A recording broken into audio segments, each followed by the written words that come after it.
Hey guys, welcome to our channel. In today's video, we will walk you through how to add multiple photos or videos in one Instagram story. So let's get started. First, open the Instagram app on your mobile device. Then simply swipe right from anywhere in your Instagram feeds to access the stories camera. Now swipe up to access your device's gallery and select media from there. Here I choose this video to add on my story.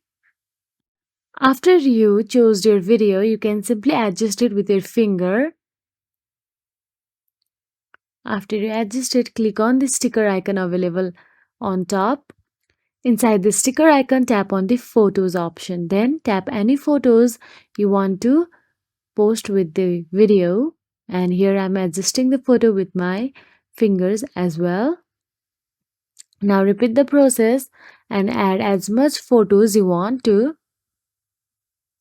Now, once you have added all the media you want to include in your story, you can even rearrange the order of your photos or videos by tapping and holding on a photo or video, or you can even write any text and you can simply tap on your story when you are satisfied with your story. And that is it. If you found this video helpful, please like, share, and subscribe our channel. And thank you so much for watching.